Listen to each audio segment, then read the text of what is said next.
There are moments in life when the instinct to defend oneself feels natural, almost unavoidable. Yet, there exists a subtle power in silence, in restraint, in allowing the mind to observe without reaction. The act of not defending is not weakness. It is a quiet strategy, an inner discipline that reveals who holds the true control. The world may push, provoke, or challenge, and yet the one who stays calm, who does not rise to meet aggression with counterforce, discovers a strange freedom. In that space between attack and response, the self finds clarity and power quietly shifts. There is a gentle mastery in watching without reacting, in letting words, assumptions, and judgments float past without grasping.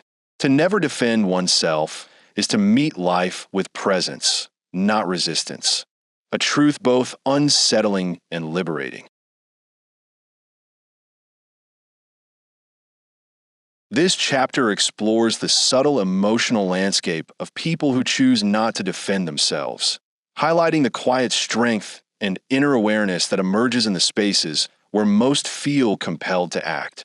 In the first moments, it seems like surrender. A word is spoken against them. A glance carries judgment. A hand is metaphorically pushed toward theirs, expecting a counter. And yet, they remain still, calm, observant. From the outside, it may appear as hesitation, weakness, or even submission.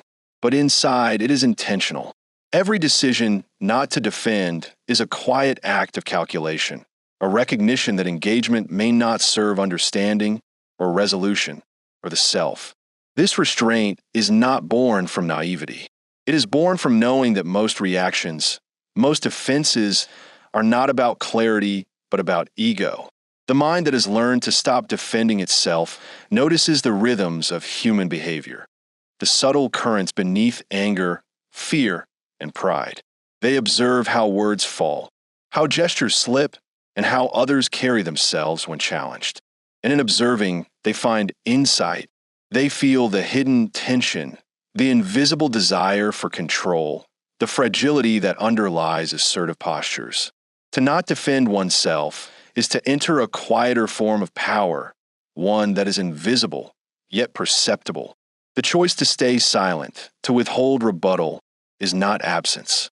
It is presence, an active awareness of the moment, the self, and the other. In this stillness, they can sense motivations, anticipate responses, and understand truths that are lost to those who react immediately. The world may expect confrontation, but they deliver none. And in that absence, a subtle shift occurs. The emotional strength in this decision is tender. It is a willingness to risk misunderstanding. It is a patience to allow time to reveal intent. And it is a quiet confidence that the mind, unruffled, can witness without reacting. To never defend oneself is to choose observation over assertion, reflection over retribution, and clarity over chaos. And though it may feel lonely at times, this restraint cultivates an inner freedom, a private mastery of thought and presence that is unshakable by external force. This chapter delves into the childhood and formative experiences that teach restraint, patience, and the subtle art of choosing not to defend oneself, tracing the origins of this quiet psychological strength. For many, the habit of not defending oneself begins long before the mind can consciously decide. It emerges in rooms where words carry weight, where gestures shift in meaning, and where the gaze of others teaches caution. Perhaps a child noticed that arguing invited more conflict than silence, that confrontation often escalated beyond understanding, or that protecting one's truth was less urgent than preserving connection. In these quiet lessons, restraint becomes survival. Over time, this internalized discipline grows. The young mind learns to calculate the cost of engagement, to measure the value of words, and to understand that some battles are not theirs to fight. The impulse to respond is tempered by observation, by reflection, and by an awareness that silence can hold its own power. They discover that not defending oneself does not diminish presence. It often amplifies it, allowing for subtle influence and insight that is invisible to those driven by reaction. There's also an emotional component.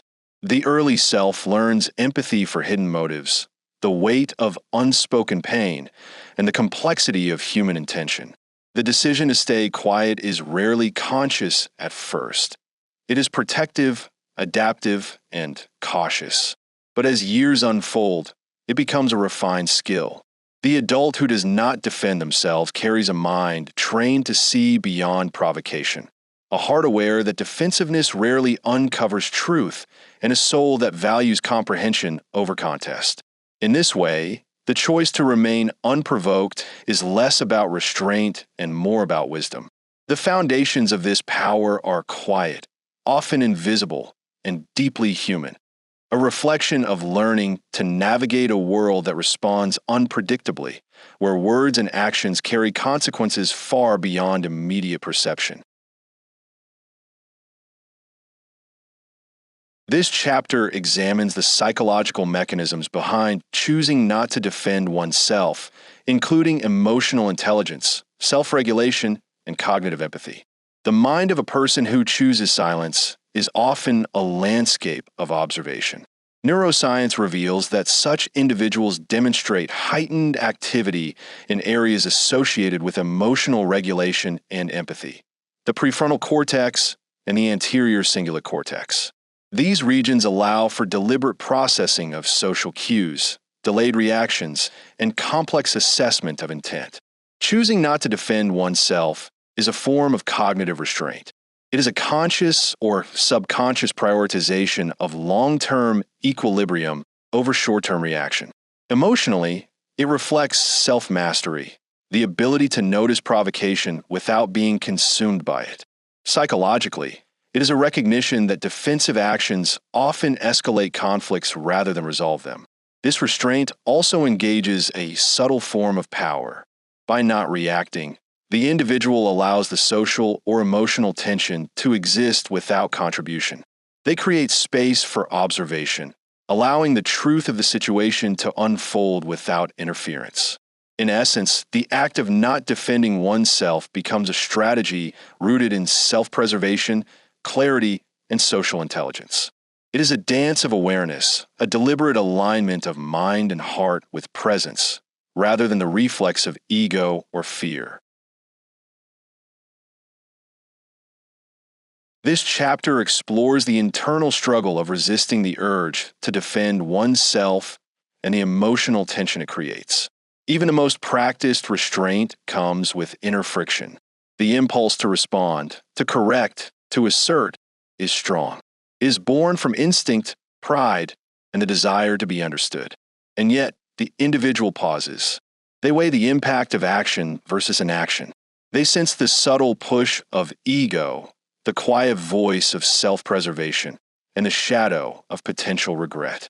This conflict is deeply human. It exists between desire and wisdom, between immediate satisfaction and long-term clarity.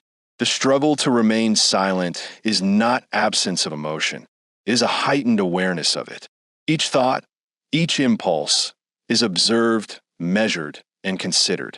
The mind, trained over years, allows the emotional currents to flow without surrender, cultivating a rare kind of calm that is both reflective and powerful. This chapter highlights the moment of insight when the individual recognizes the strategic and emotional benefits of choosing silence. There comes a moment when the cost of reaction becomes visible. The potential for misinterpretation, escalation, and unintended harm emerges clearly. In this space, the power of stillness is recognized. The realization is subtle but profound. Defending oneself is not always necessary. Observation, patience, and calm can be more effective. The mind sees patterns, the heart feels alignment, and the self begins to understand the quiet potency of restraint. This chapter examines how embracing the practice of not defending oneself nurtures inner peace, clarity, and self-mastery. As silence becomes habitual, emotional equilibrium deepens. The individual learns to trust perception, to respond only when meaningful, and to embrace presence over argument. This integration fosters patience, self-compassion, and emotional resilience. The mind rests, the heart expands, and the self is strengthened, not through confrontation, but through understanding, observation, and trust in the flow of life. The final chapter offers a meditative reflection on the philosophy of restraint, concluding with the human beauty of choosing presence over defense. There is a subtle dignity in the quiet mind that has learned to stop defending itself. It is a dignity born not from conquest, not from winning, but from the courage to allow presence without pretense. The overthinker, who once rehearsed every possible word, gesture, and intention, now moves through the world with a softened awareness, carrying the echoes of every imagined self not as burdens, but as threads in the tapestry of being. In the stillness between thought and reaction, a new clarity emerges, a realization that the mind's constant defense was never a flaw, only a language of protection, a script written long before the self could assert freedom. Reflection is no longer about control. It is about witnessing. The overthinker observes the patterns of their own mind with compassion. The hesitation that once felt like weakness is now understood as careful calibration. The silences that once felt like absence are now spaces of gentle insight. Each version of themselves, the cautious child, the apologetic adolescent, the rehearsed adult, is no longer a ghost of fear, but a guide to understanding. They carry lessons of survival, sensitivity, and care, interwoven with the life they are still living. This closure is not abrupt. It does not erase the past or silence the mind entirely. Instead, it allows a softer rhythm to take its place, a rhythm that acknowledges complexity while embracing simplicity, that accepts imperfection while noticing beauty, that observes fear without surrendering to it. There is poetry in the unclaimed spaces, in the pauses where nothing is demanded, where thoughts may drift like clouds, unmeasured and unharmed. In these spaces, the overthinker finds the quiet power of being unguarded, the grace of presence without defense, and the gentle freedom of not needing to prove oneself. Life, in this reflection, becomes a landscape of interwoven experiences rather than a series of decisions to control. Each encounter, each moment, is not a test to pass, but an opportunity to witness and be witnessed. The overthinker notices the subtle movements of others, not to anticipate their judgments, but to connect without calculation. They allow the ebb and flow of interaction, understanding that authenticity is not a performance, and that silence, when chosen, can speak more than any defense ever could. The tender work of acceptance extends inward as well. Fear, once a constant companion, becomes a signal rather than a tyrant. Doubt is observed, not acted upon. The mind that once fought itself now nurtures itself, offering patience where tension once lived and gentleness where vigilance once ruled. In this ongoing integration, the self discovers that strength does not always come from argument or assertion, but from the subtle mastery of letting go. Choosing not to defend oneself becomes not weakness, but wisdom, an understanding that presence, reflection, and restraint can carry more weight than confrontation ever could. Ultimately, the overthinker realizes that being human is not about perfection, control, or defense. It is about holding space for complexity, for contradiction, and for the unfinished nature of the self. Each imagined possibility, each rehearsed fear, each silent hesitation contributes to the fullness of existence. And in the quiet acceptance of all that is and all that might have been, there is a profound peace, a soft resonance that comes not from mastering the world, but from mastering the art of being gently present within it.